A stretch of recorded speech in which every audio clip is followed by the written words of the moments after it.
organizing this and for having us here. Just a couple estimates, 2.5 to 5 trillion US dollars annual cost of mental health. That's looking at direct costs of clinical care and hospitalization, as well as indirect costs of lost field. Really appreciate it. And thank you for inviting us to participate in this session. We wanted to give a sense of what we mean by mental health. This definition of mental health is taken straight from the UN to emphasize that mental health is not just short-term, but it's also long-term. And part of our presentation today is going to focus on the long-term, right? So there are three aspects to mental health. One is treating after the problem has happened, but two important parts of it are being preventative and also enhancing mental health. We'll talk about it briefly. Mental health is one of the greatest challenges of our time. Close to 1 billion people are affected worldwide, and this is from 2019, and all of people the most. When we normally think of treating mental health, the traditional approach tends to be very much focused on treatment, which is after the fact and super expensive, and it tends to focus on emotional, psychological and social aspects of mental health. Like emotional means, can we handle stress and emotions? Can we handle anxiety? Our beliefs from life negative cognitions to life positive cognitions. This is so critical. I'll talk a little bit more about this in a bit. And finally, instead of thinking of mental health as just maintaining and managing the jobs and relationship, think of it as a spiritual quest, right? Realizing our peak potential. That is really what that help you unlock your true potential by breaking free from limiting patterns. Let's look at this a little bit more in the next slide. So next slide, please. See, powerful cognitions go beyond positive thinking. They go towards transforming beliefs. Many of us tend to grow up with very limited view of ourselves, not due to our own faults. It's because the world, confirmed by research, scientific research has shown that some people can achieve something like this, which no ordinary person would think of themselves as capable of, but we are capable of extraordinary things. So a powerful cognition would be something that alters how you see. Please feel free to put them. We're also, time is moving quickly, so we're going to have to move fast. We have a lot to cover. So this presentation is brought to you by Nithyananda Hindu University. I'm representing the research department of Nithyananda Hindu University. And this is a university that is styled after the ancient Vedic, ancient Hindu. This is, a being we could talk about all day. The Supreme Pontiff of Hinduism, Bhagavan Nithyananda Paramashivam, who is, as per Hinduism, he is an incarnation of Paramashiva, which is the primordial divinity. And their members and the communities around them, including Andadan, giving food, growing agriculture, healing services, schooling. And then he's literally millions and millions of followers, over 1 million letters of commendation and recognition in that it goes beyond the mind. So efforts to powerfully address mental health have started to look at a mind-body system. And we'll be talking about it a little bit later about things like the biome and the physical structures of how the mind and body interact and the brain and body interact. And then we're positing that it also can extend to consciousness, and that how we experience our mental health is going to be a reflection of our mind and our body and our. So the first topic we're going to talk about is cellular effects of mind-body intervention. So this was a 3-week program called Inner Awakening, again organized by Swamiji and run directly by Swamiji. Involved activities like yoga, meditation, initiations, which we're going to talk about, reduce stress and reduce inflammation.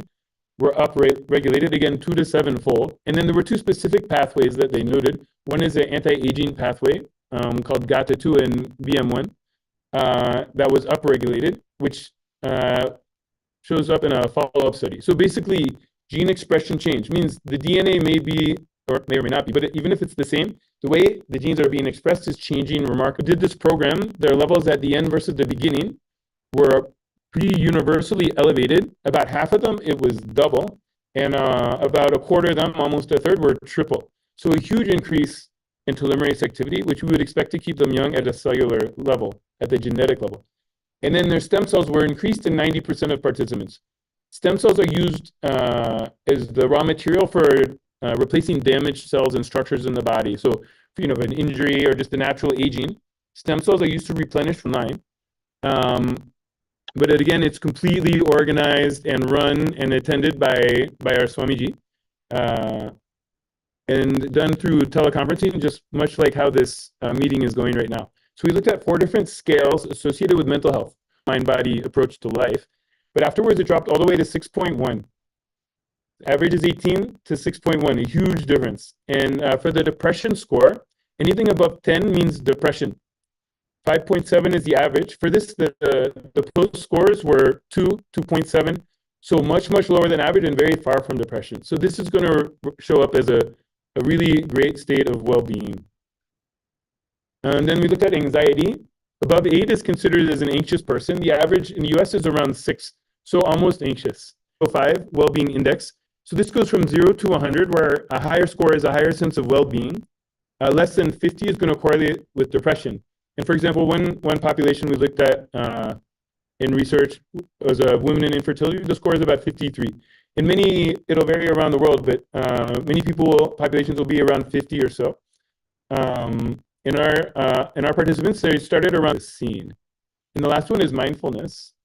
This looks at the ability to be present.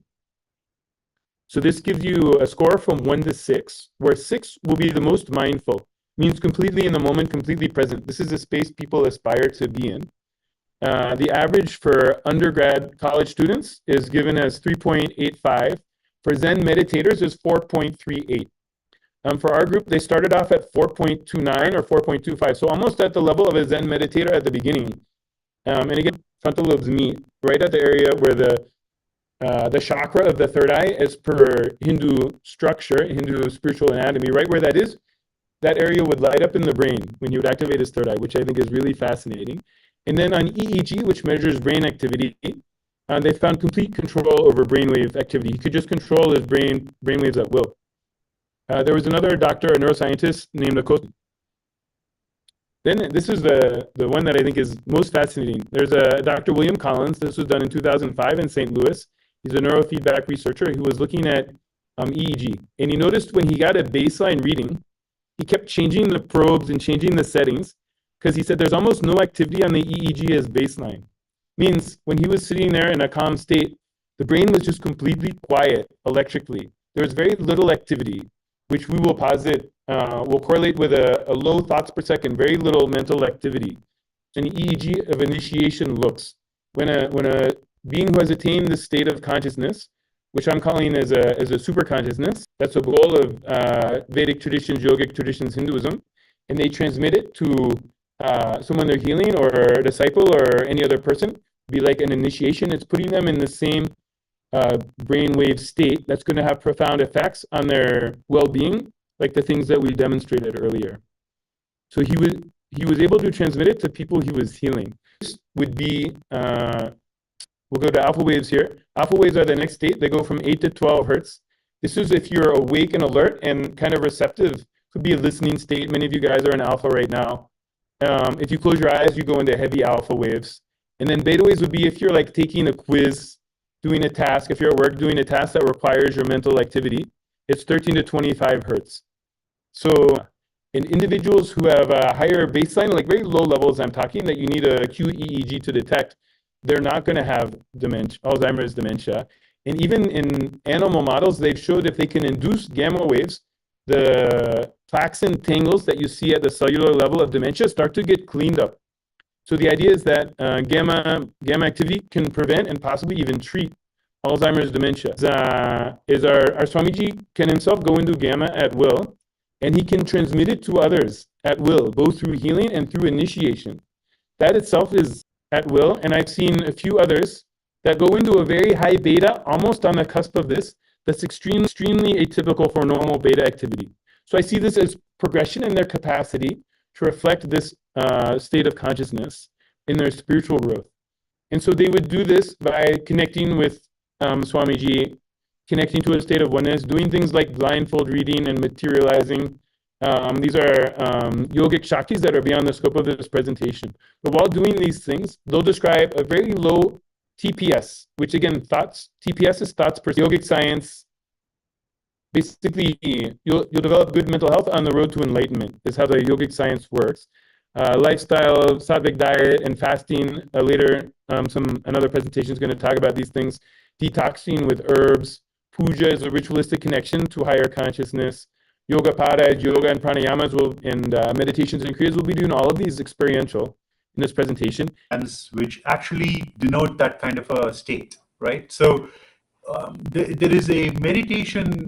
We just wanted to play a little video about a meditation that can help you get to that state and calm your mind down. Like very often we are all filled with anxiety, and this meditation personally has helped me calm myself down in a moment of stress or anxiety. I'll just put the whole unclutching in one line. Listen. Decide not to engage or continue, create, maintain.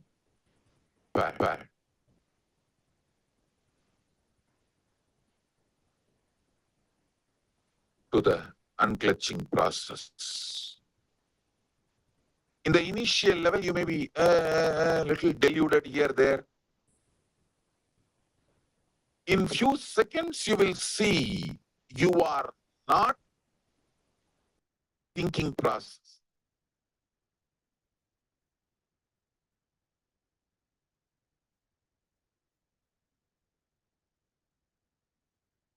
Pure unclutching.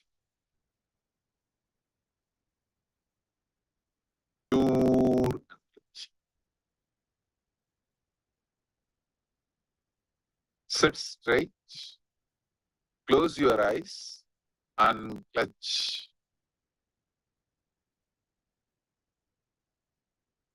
It's just to go through this unclutching. It's a great experience. I think it's really worth seeing that how simple a process can really bring your stress levels down. So I'm going to give you a few minutes, play some meditation music. Essentially, when he says disengage from all thought processes, one technique I use is I use the word unclutch itself. Like when I observe I close my eyes, observe my thoughts. Flute like, you hear that? Do you want to share? You able to hear it? No.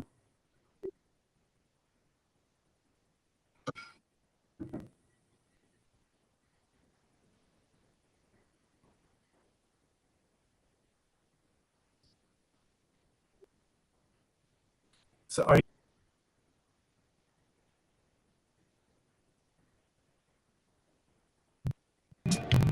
You able to hear it now? Yes. Unclutch?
Awesome.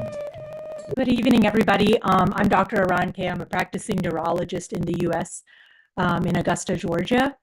I will be sharing a little bit about findings on neuroscience in depression, as well as positive findings in lifestyle measures such as yoga and meditation functioning, and how it actually is affected negatively in depression and positively in yoga and meditation.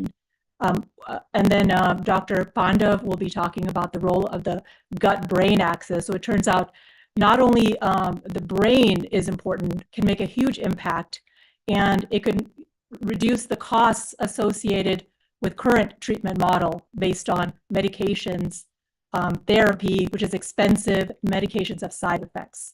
And so we can go on to the next slide. So many studies have been done on depression, looking actually at the brain, the cingulate cortex, and even our ability to empathize with others are affected due to loss of brain cells in the cingulate cortex. Also, depression negatively impacts the basal ganglia, which is a part of the brain involved in pathways for reward, motivation, and feeling pleasure. And so we can go on to the next slide. So not only is the gray matter or the brain cells, are they affected in depression, but also very importantly, the white matter system is affected. The white matter is very important in, this is how different areas of brain communicate.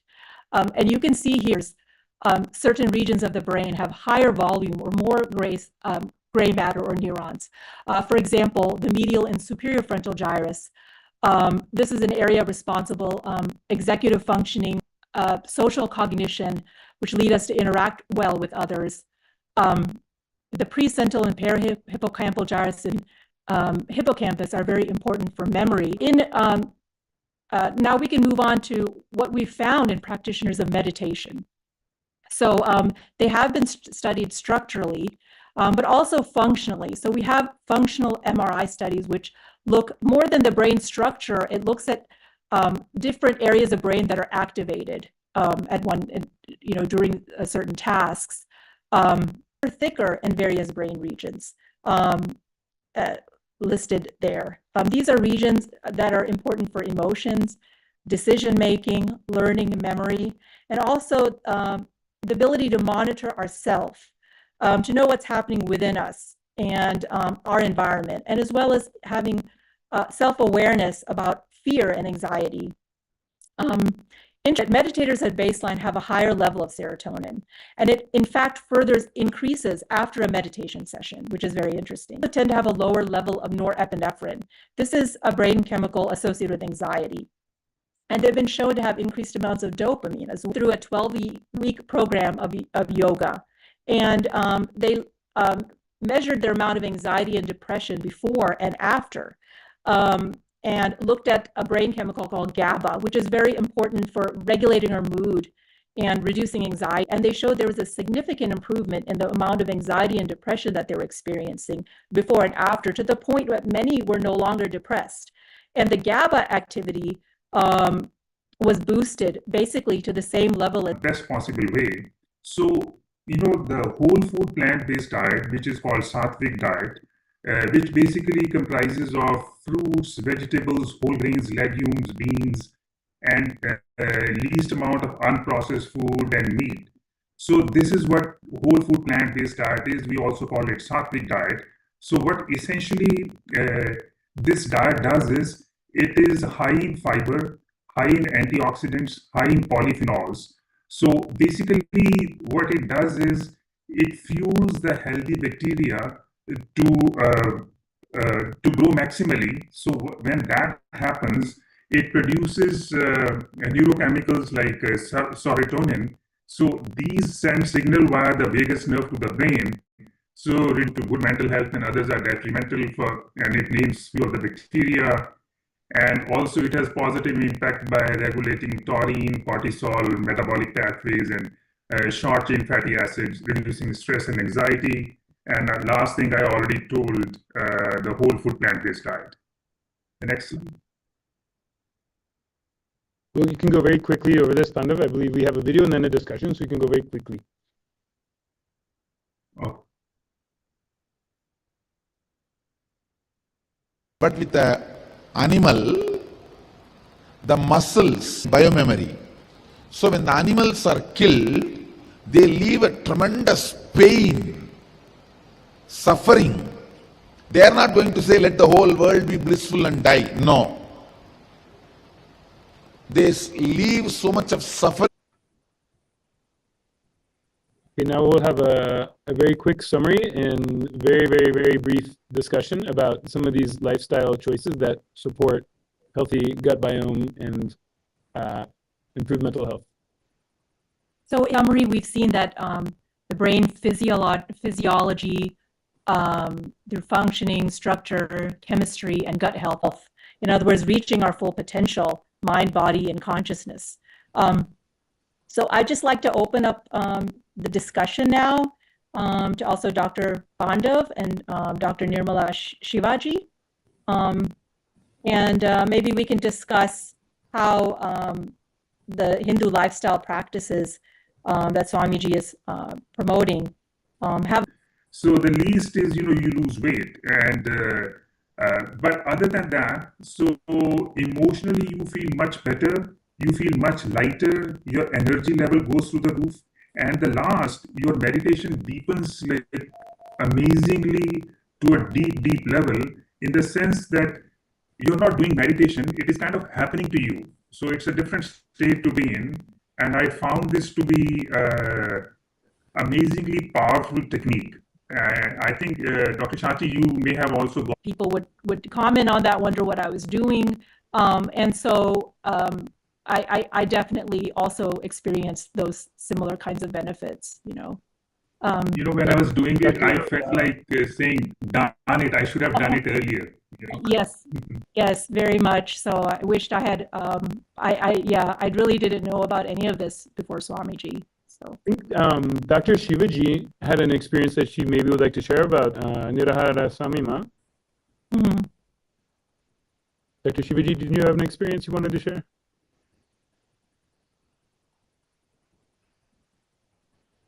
I think you're so good, and I used to tell everybody, about the Nirahara Samima. This is my personal experience about that. And then, are we going to talk about Aushadha? Integrate. Jump in, Ma. Dr. Shivaji, thank you so much for sharing that.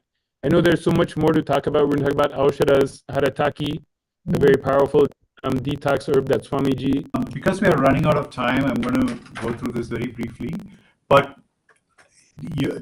what Dr. Aranke and others like Dr. Pandav, all of them discussed, is that it's a simple change in lifestyle can lead to an amazing improvement in mental health, in physical and mental health. And part of changing lifestyle is not only practicing yoga, and unfortunately, we're not going to be practicing any of the yoga asanas today because it's difficult to demonstrate in this particular venue. But we can try a couple of pranayama techniques that can work for you. And these are simple techniques that can cool us down, make us reduce the anxiety, de-stress us. And so I'm going to and then exhale through your nose, right? Like this.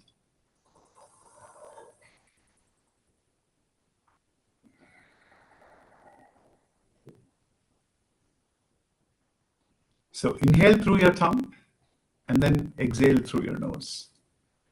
You will see that this instantly, you will feel that the feeling of coolness in your chest.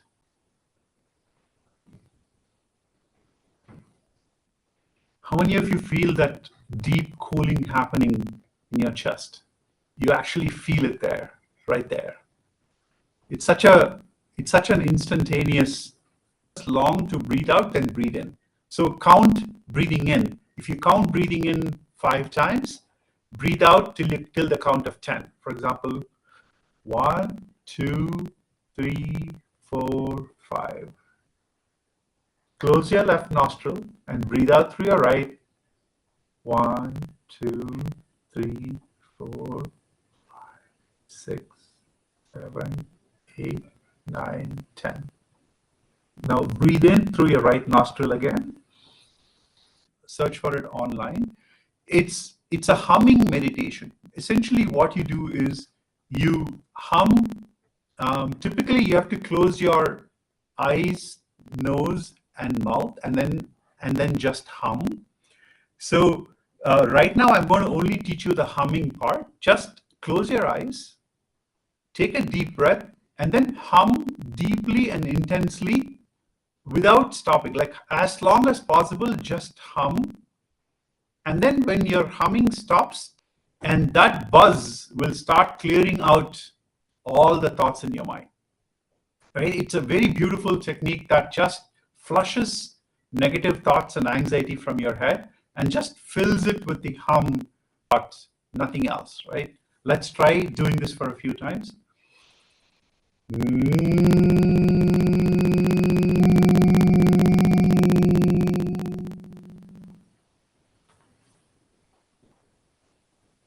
Continue humming for a while.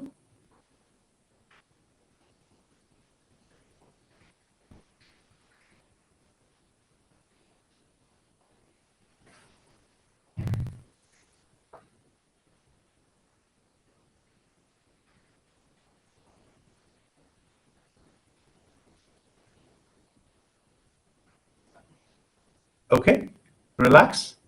How many of you could feel the humming reverberate inside your head even after the humming, you stop humming? Right? You would feel that humming inside your face and in your chest. So the more you practice it, if you do it for like 21 minutes, right? So we're going to talk about kriyas at the end of this whole session. Wait till then to hear a little bit more, but search online for Nithyananda kriyas and you will find them. Okay. With this, let's move on to the next section. Who suffer more often from mental health issues, that, like we shared before, are the ones who are unable to access such resources. At least one thing that everyone needs, like people need a spiritual solution for mental health. And if you think about it, an everyday companion, which is easily available at their fingertips to handle emotions on a daily basis, but maybe even answer bigger personalized without storing personal information. And if you have availability, like access to a phone, a smartphone, you probably can get access to these services. It can be as easy as accessing mail or WhatsApp, for example. Nithyananda Kailasa has developed as a scalable solution for people to ask questions and get answers. It's very easy. Go to nithyananda.ai, or you can use the barcode that's available on the screen. And it's a great, you have to sign in for you to get access, but it's for living, like authenticity. Authenticity is living to the highest potential. Responsibility is feeling like everything in and around you is under your control. Being integrated is all about being integrated to your thoughts and actions. Enriching is about making sure others are in this state of enlightenment along with you. And completion is what I define more, right? So it uses these principles to help walk through someone who thinks they are a bad mother. Because, yeah. So the next example is about, oops, we went too far.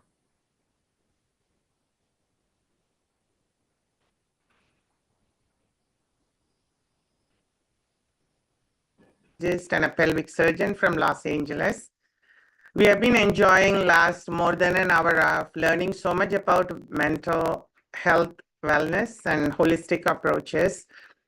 It's my turn to talk about women's mental health issues, incident causes, solutions, and understanding the unique challenges and holistic approaches.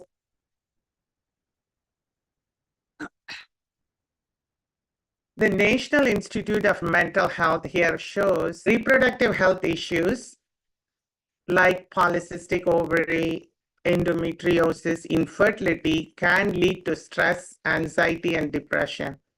Gender-based violence, women are more likely to experience domestic violence, sexual assault, and emotional abuse. social pressures and roles, women often face societal expectations like 55.8%. It's a pretty expensive program, spending about $104 billion US dollars a year and 217 million days of work lost. It's a big loss of work, and more women are seeking help but failed outcome. The treatment methods are making people dependent on medication, and more medication, it becomes medication, but the end results are not permanent cure, and it doesn't address the mental disorders, and usually it's only the symptom relief. And social stigma around mental illnesses also prevent people to seek the treatment. So by knowing the different reasons for women's mental illness and also the available treatments are not that effective, let's learn from Kailasa a holistic approach with very powerful words about women. Women, by their very DNA, have the capacity and groundedness to hold an ecosystem or family or a team or a community together.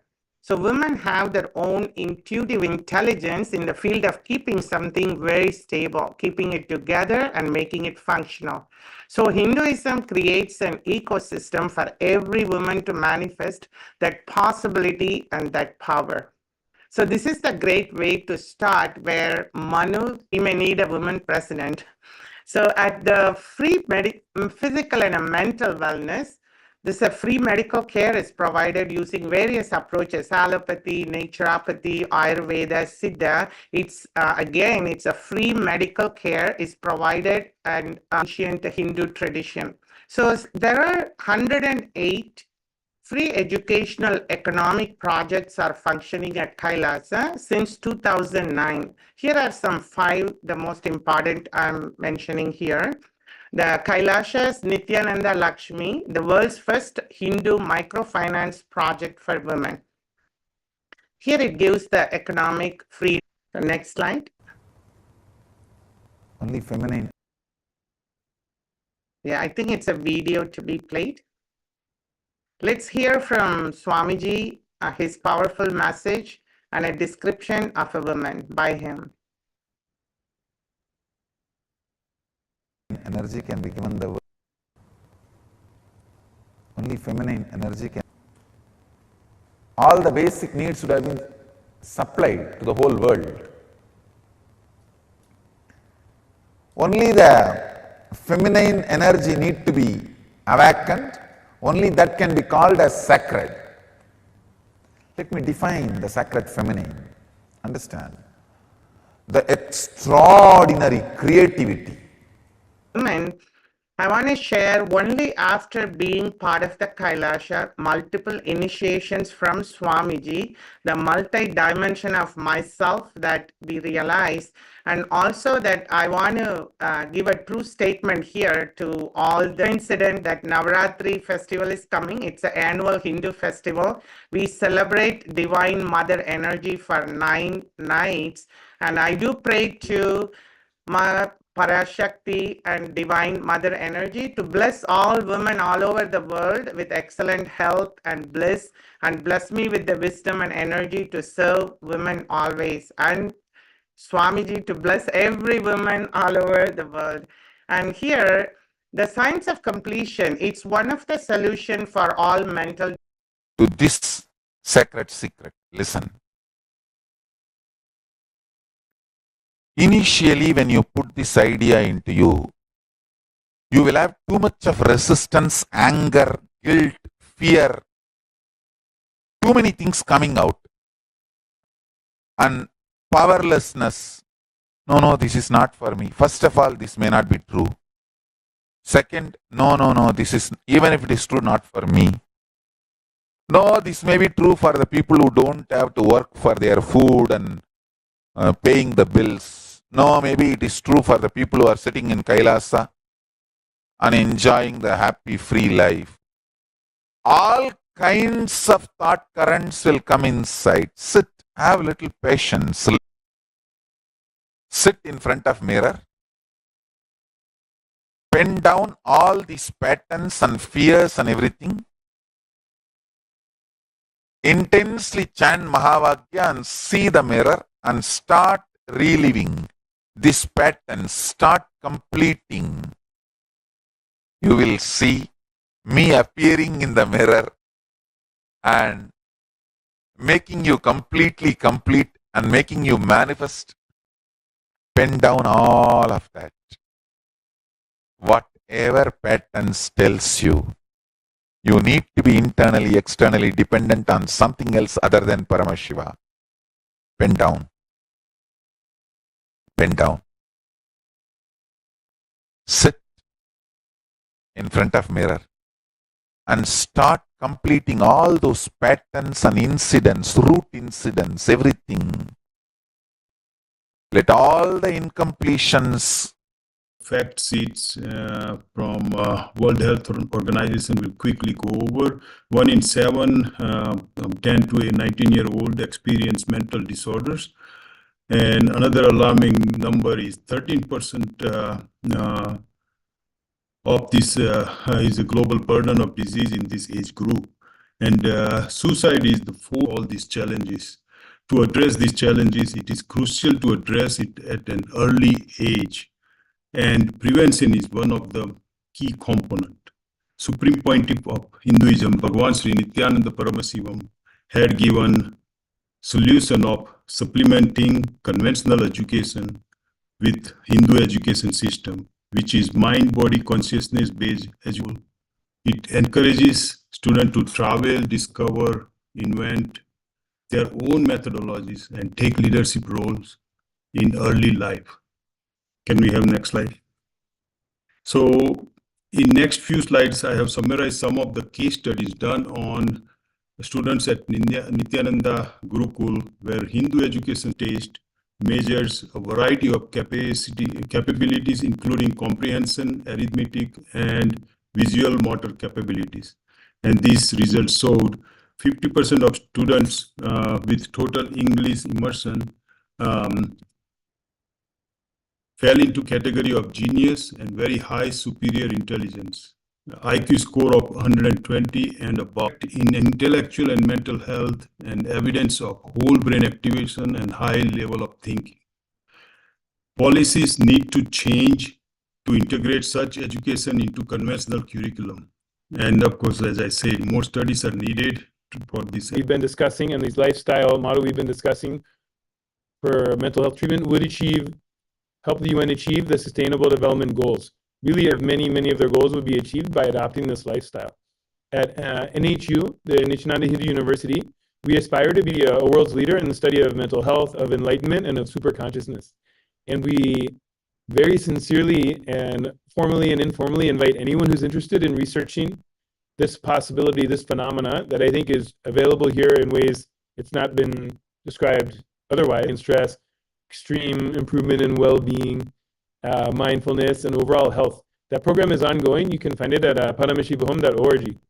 So we invite policymakers, we invite academicians, and other politicians, anyone, to contact us to see how we can bring this to the world to attain and achieve the UN Sustainable Development Goals, and bring airflow, thought flow.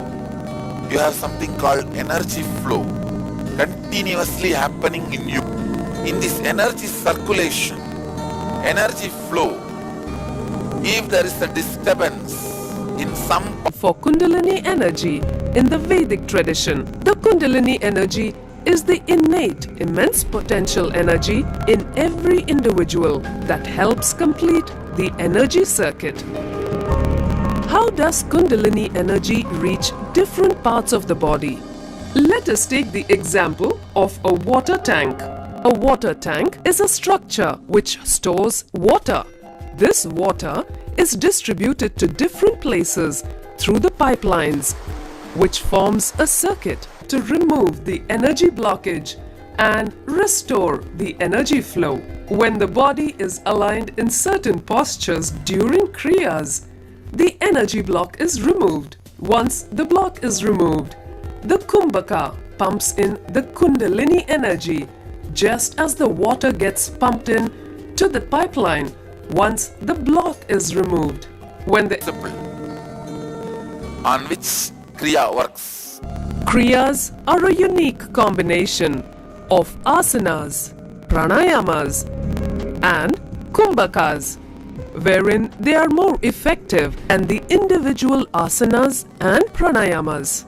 Even for few seconds, if the energy such these kriyas are my unique contributions to the world.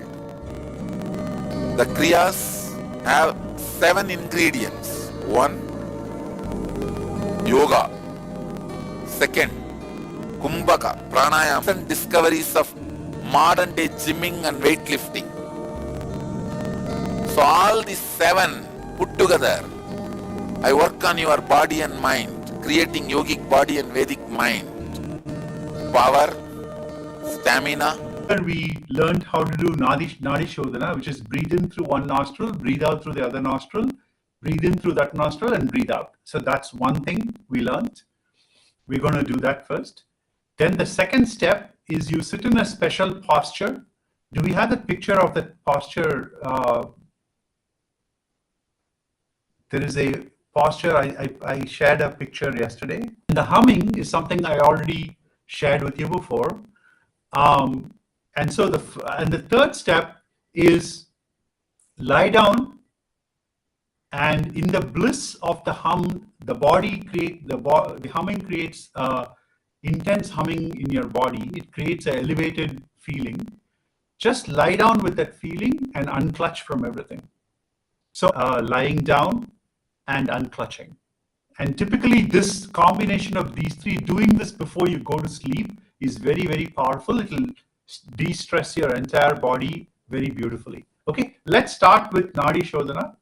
If Peter, you could play the music.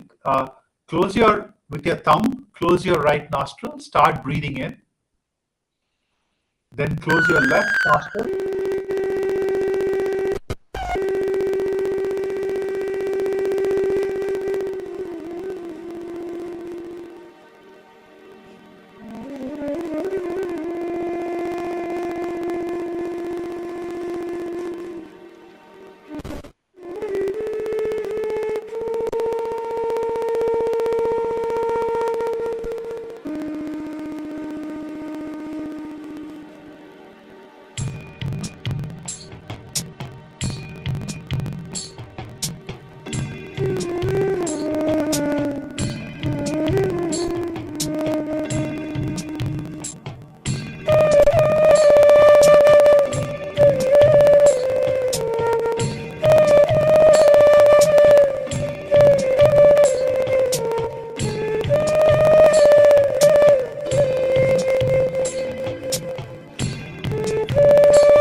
You can play the music too, Peter. Thanks.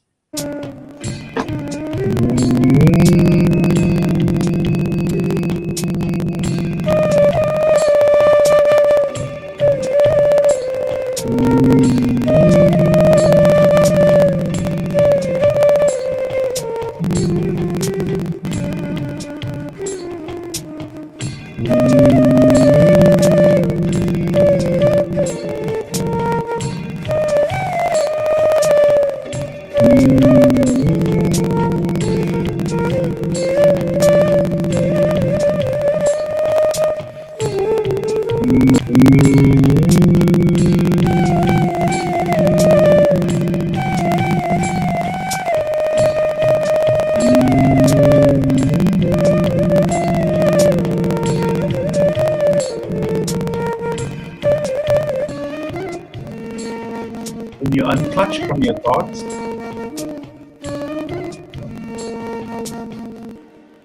you will start focusing more on the music and the sound outside of you. Unclutch from that also.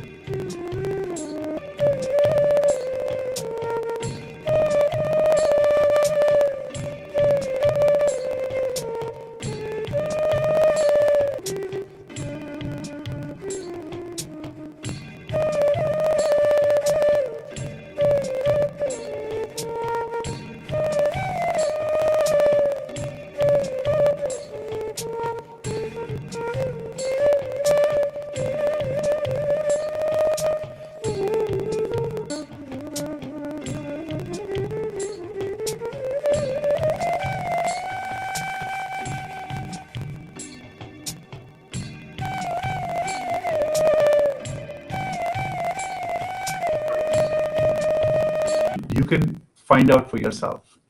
So it's very powerful, not only in de-stressing, but also in performing to your life's best.